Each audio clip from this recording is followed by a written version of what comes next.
اهلا وسهلا فيكم فيديو جديد. اليوم رح نعمل همبرجر اللحم بالبيت. لكل كيلو لحم بدنا 200 جرام ليه راد الهمبرجر وملح فقط لا غير. وبهاي الطريقة بدنا نعجن همبرجر.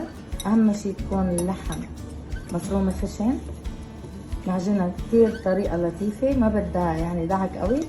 وهلا رح نشكلها بالقالب مثل ما عم تشوفوا. بتقدروا تفرزوها بالبراد لمدة 6 شهور، تقدروا تاكلوا منها مباشرة. تابعونا.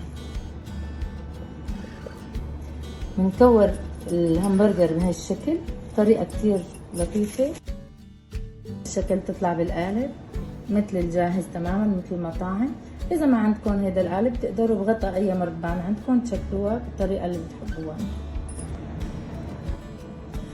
حتى تاكلوا اطيب الهمبرجر. شوحوا البصل حد الهمبرجر.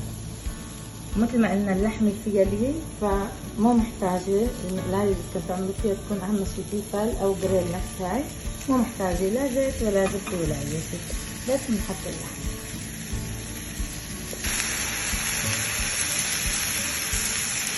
ما ننسى نقلب البصل. لما بدنا ناخذ قياس الهمبرجر لازم يكون اكبر من قياس الكمون. بدنا نعمله فيه بنص سنتي لانه مثل ما شايفين اللحمه رح تصير. هلا خليناها دقيقتين على اول وجه، قلبناها على الوجه الثاني ونخلي عليها شريحه الجبن. وهيك طلعت عنا اطيب لفه همبرجر. اكلت معنا وقت بين تحضير والشوي 10 دقائق بالضبط. الف صحه وهنا. بتمنى تجربوها وتعطوني رايكم، وما تنسوا لايك وشير سبسكرايب. سي يو فيديو جديد. باي باي.